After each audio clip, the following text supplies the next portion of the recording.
Given the projected trajectory and strength of Hurricane Milton, President Biden is postponing his upcoming trip to Germany and Angola in order to oversee preparations for and response to Hurricane Milton, in addition to the ongoing response to the impacts of Hurricane Helene.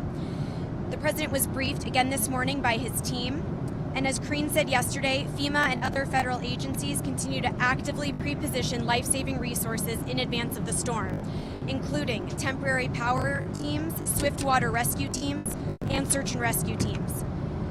FEMA has 2 staging bases stocked with 20 million meals and 40 million liters of water to deploy as needed. Currently, nearly 900 staff are already in the region, including over 440 specifically deployed for Helene recovery. Yesterday, FEMA Administrator Criswell was on the ground in Tampa. Today, she is back in North Carolina, so we maintain our focus on both storms. And yesterday evening, we read DeSantis and Tampa Mayor Castor to discuss efforts for Helene recovery and preparations for Milton. He asked them to please keep directly in touch with him if they need anything. And to anyone in Milton's path, this storm will be catastrophic. We urge you to listen to local officials, especially if you are told to evacuate. And on to today's trip. Today, the president is traveling to Milwaukee, along with all of us, where he will announce that the EPA is issuing a final rule that will require drinking water systems nationwide to replace lead service lines within 10 years. He's also announcing that the EPA is investing an additional $2.6 billion for drinking water upgrades and lead pipe replacements, mark bipartisan infrastructure law. This comes as part of our work to sprint through the finish and deliver on our historic Investing in America agenda. To talk a little bit more today about the announcement, here is EPA Administrator Regan. Well, thank you all. Let me tell you, this is a very exciting day. This is something that President Biden talked to me on day one. He came to this administration with the promise of a 100% lead-free future for every family and every child in this country. And today I'm proud to announce that this rule will mandate that every single utility in this country identify the sources of lead service lines and remove them within the 10-year window. We're also announcing $2.6 billion will be flowing simultaneously along with this announcement. I'll take a step back and say that in the bipartisan infrastructure law, $26 billion dedicated to drinking water, $15 billion specifically aimed at eradicating lead service lines. Between those bill dollars and this regulation, the president is really accomplishing his goal and keeping his promise. The window, 10 years, this is very ambitious, and there's obviously a lot of pipes that need to be replaced in this country. But how do you get that done? And is there worry that, it's not just one administration that you're going to have to go through, it's at least 2 to get to this goal? Is there a concern that not just one Republican administration could undo this, but perhaps 2? Like, why should Americans be confident that this is actually going to get done? Well, listen, in my conversations, I have to tell you, I would hope that both Republicans and Democrats would want to remove lead and lead service lines from impacting our children. We know that it causes learning impairments, heart disease. We know that this rule will save or prevent over 900,000 low birth weights. So, listen, it's a bipartisan issue. Everyone wants this lead out. That's the first thing. The second thing is that many of these cities are already moving forward. Just under the president's watch over the last 3.5 years, over 367,000 lead pipes have been removed. We know that this rule will get 99% of all of the cities who say they can step up and can do this, especially with the bill funding. So we believe it can get done. The cities have indicated that they want to get it done. No one wants to roll back this rule or roll back these health protections, especially given that it's tied to bipartisan infrastructure law money. So we feel confident. By the way, the rule is legally durable. It's scientifically sound, well within the 4 corners of the Clean Water Act. We feel very confident that it's legally durable, scientifically sound, and that there are resources flowing to help these mayors and these county commissioners and these local governments all over the country. In retrospect, is there any wish that you guys started earlier on this and actually the implementation? This is a very complicated rule. We started on day one. It's taken us some time to really put the rule in place. We had to roll back a rule that the Trump administration put in place that was not as protective. So we had to do that due diligence in the process and put forward a legally sound, scientifically relevant rule.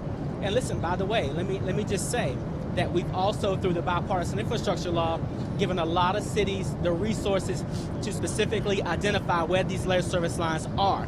So the identification process has occurred. States feel confident. Now it's time to go. During the administration's contacts with these local officials, are you seeing any pushback or hesitance to jump on board and take this money and redo these water lines? Or is everyone sort of, gung-ho, and as soon as the money is available, they're going to start with these projects? Everyone that I've engaged with is ready to go. Obviously, there was some apprehension in the beginning about the timeline and the level of aggressiveness. We have worked with our stakeholders to smooth out those wrinkles. And again, 99% of the cities and states are saying that they can do what this rule is asking them to do. For that very small portion that will need some assistance, we will work with them on the timeline. We will also work to prioritize resources to keep them in the game. Are you guys working with private sector companies or matching private sector companies with these local officials to make sure the plans and the build-outs can get accomplished as soon as possible? Absolutely. There's a lot of public and private partnerships happening right now. We know that many of these water systems are complicated. We are creating, through these investments, a lot of good paying union jobs to come in and eradicate these pipelines. So the public-private partnership is very strong, and we'll continue to move forward together. Just one more quick one. Is the partnership, part of that partnership, does that involve contracting at the federal level, or is that all happening at the state and local level? That's all happening at the state and local level. The state and local level have all the autonomy. We're not being paternalistic. We have some guidelines. We're giving them the resources. This rule gives them the rules for the road, and they're ready to hit the ground running. Why Milwaukee? Why Milwaukee? Milwaukee has some of the most heart-wrenching stories that I've witnessed, the vice president has witnessed, the president has witnessed. We've been here time and time again. I've traveled to Milwaukee previously with the vice president. It's full circle for many of us. One of the first stories we heard was a mother named Deanne and her son Aiden, who was lead poisoned. We've held roundtables here. Milwaukee is an excellent example of a city who is ready to go, who has demonstrated that they can meet the timeline, who's put the resources in place, and has the local advocacy on the ground that is partnering with the government along with the private sector. It's a great example of how we can do this together. Thank you so much. Thank you. With the president canceling his trip to Germany and to Angola, does he still have plans to get to Africa before the end of his term? So as he said before departing the White House, he does hope to make that trip to Africa. He really wants to continue, and the whole essence of the trip was to underscore our commitment to our partners in Africa, and especially because sub-Saharan Africa is such an important global leader. So I don't have any additional, this happened this morning, but we will keep you posted. On the Middle East, Hezbollah's deputy leader has said he supports attempts to secure a truce, and for the first time did not mention the end of the war in Gaza as a precondition for halting the combat on the Israel-Lebanon border. Do you see this as an opening for a ceasefire? Have you spoken to Israel about these comments, and what are you hearing from Israeli counterparts? So we continue to have discussions with the Israelis about their response to the earlier attacks last week. I'm not going to get ahead of those discussions as this is their operation. I hear the new statements that you're saying from the Hezbollah leader. And what we understand right now is that what they've been working on is efforts to destroy Hezbollah infrastructure. This is in line with Israel's right to defend its citizens. I think we are all eager for a ceasefire, speaking from the United States. And along with our G7 leaders, we put out a statement last week about the need for peace in the region so people can return safely to their homes. So we definitely are continuing to urge that from our side. And have you gotten any assurances from Israel that they will not target Iran's nuclear or oil facilities? This is their operation. We continue to have discussions with them about their response, but I won't get ahead of that. On Israel, there was a report in Axios this morning that the U.S. officials said that they had sort of lost trust with Israel and conveying their planned activities. There's also Bob Woodward's book in which which the president reportedly used some language to describe Prime Minister Netanyahu that might normally hear at a Phillies game instead of in the Oval Office. So I'm wondering, do you agree with that assessment that the trust has broken down between the U.S. and Israel? And are you taking any steps to try to get it back on track at this crucial period? The commitment that we have to the state of Israel is ironclad. The relationship between Netanyahu and the president goes back decades. They can have very honest and straightforward conversations with each other. Just yesterday, President Biden spoke with President Herzog on the anniversary of October 7th and spoke about a range of issues, including the need for peace and what the Israeli people have been through in this past year, and also what the Palestinian people have been through in the hope for peace in the coming months. So the relationship is fine, or those reports are incorrect? Or? The relationship between the United States and the state of Israel is as strong as ever. Just to follow up on the storm as well, in addition to the trip to Africa, the president was going to Germany and had meetings with a number of top allies, including at Ramstein with President Zelensky. Is that going to be rescheduled, or will a different U.S., the Secretary of Defense or State go in the president's stead? Do you have any update on that? Yes, so for this weekend, given the trip was pulled down today, we're still working through exactly how the Ramstein engagement may play out. Our commitment to Ukraine was a big piece of this, and that is unwavering, including the security and financial announcements that come along with that. That is not going anywhere. And we are committed to the transatlantic alliance. It's a huge reason why we were going to Germany. I know the president said that he's hoping to connect with Scholz today, so hopefully we'll have more to read out soon. Will he talk to the other European leaders and President Zelensky who are planning to attend, or just Chancellor Scholz? Our team throughout this morning has been in touch with a variety of officials from the different countries to inform them that due to the strength of the hurricane, we had to change our plans. Follow on Justin on the Woodward aspect of the Bibi revelation and the very rough language that the president allegedly used. One, did that happen? Are you saying it didn't happen? And then more broadly, how is that helpful at this time? Is there any concern that that's going to further, hurt the relationship at a critical time? Well, first of all, when it comes to the Woodward book, there are plenty of books that are being written about this administration and others. That's normal. We're not going to comment on each anecdote that may come out of different reporting. On specific about the relationship between the president and Netanyahu, they have a long-term relationship. They have a very honest and direct relationship, and I don't have a comment on those specific anecdotes. Can you talk a little bit about the president's conversations with Governor DeSantis related to the storm? You said earlier that they had a good conversation. Can you tell us a little bit more about that, and if it came up about whether or not he's going to speak with the vice president, or his public comments to that?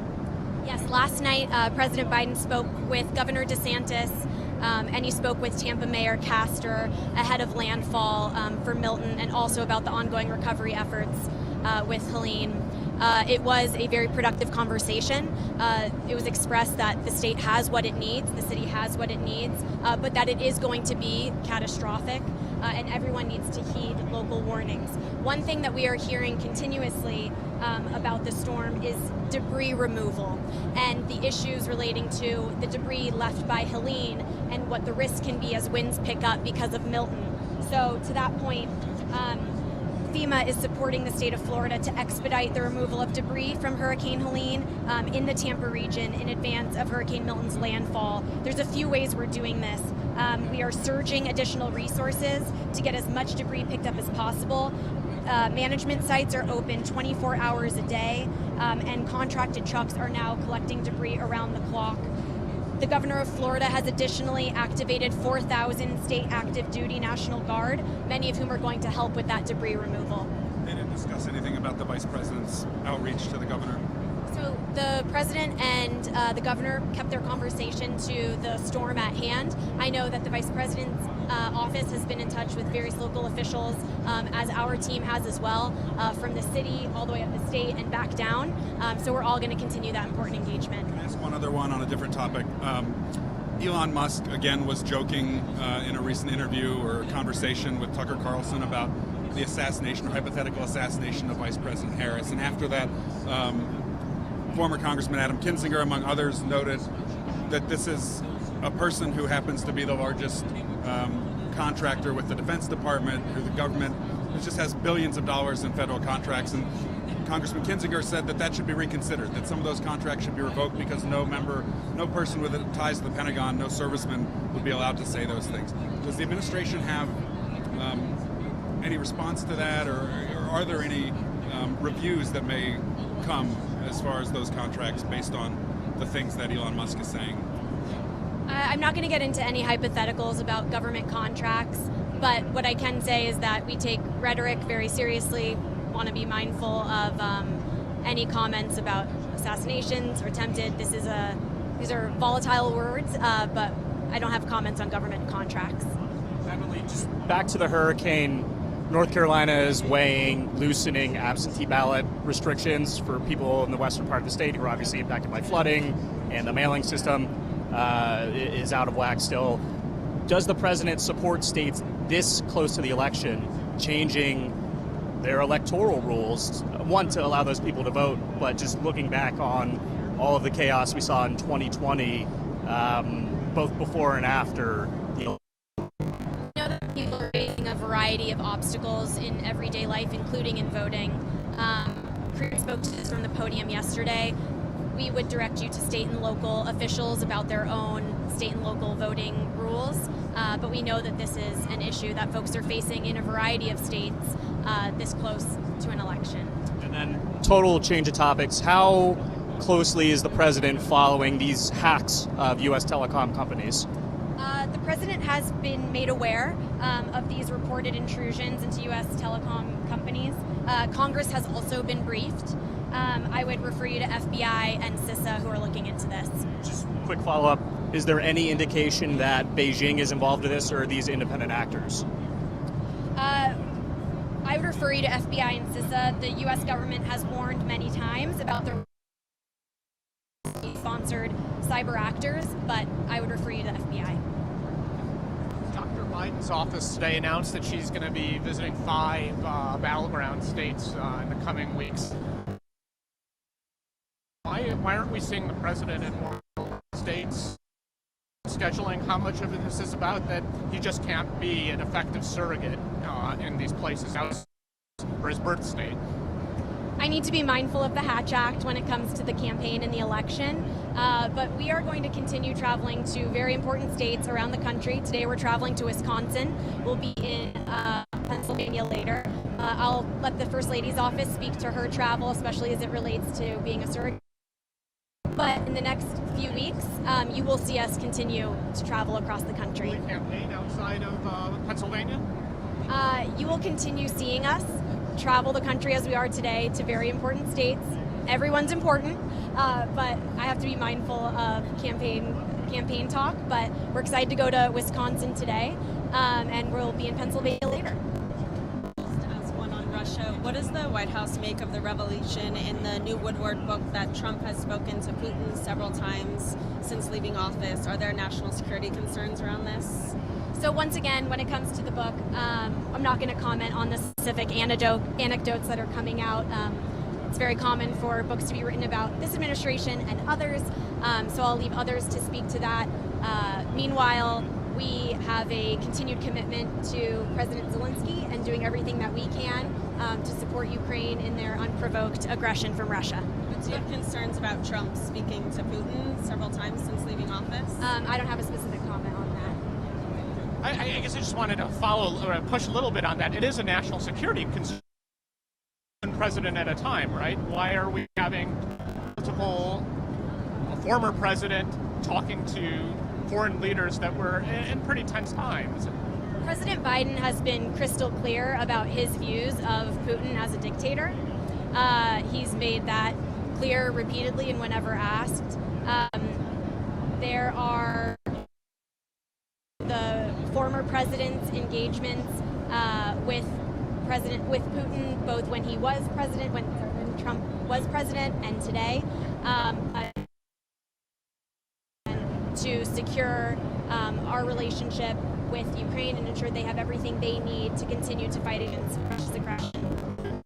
Where the calls were happening? I don't have anything further to say on the Woodward anecdotes. Can I ask one last one on the hurricane?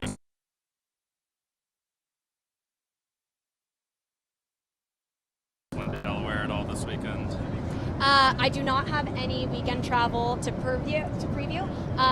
We are, just as the storm updates are continuing to roll in, we are taking this hour by hour, day by day, making sure that every city, every impacted community and family has what they need to get through this storm. The president is the president wherever he goes, so we will keep you posted. Would you like the vice president to stick around Washington to help him handle the storm? I would refer you to her team for the vice president's schedule. I was asking about would he like her? Would he like her? They are in close contact. They're both in touch with the various impacted states and their relevant governments and local state leaders. So they're continuing to do the job on behalf of those who may be affected. One more quick one, Emilie. Does the president have a plan B to stop the proliferation of ghost guns and other related tech should the Supreme Court rule against them in this challenge that started today? So while I can't comment on pending cases before the court, what I can say broadly is that we know ghost guns are the weapon of choice for many gun traffickers because they are very difficult for law enforcement to trace and are available without a background check. In 2021, there were approximately 20,000 suspected ghost guns reported to the ATF. That's a 1,000% increase compared to 2017. So our administration remains committed to stopping illegal manufacturers and sale of kits and parts that can easily be made into functional ghost guns. Is the president, is he confident those rules and executive actions he took are legally sound? We stand by the Justice Department's rulemaking to do this.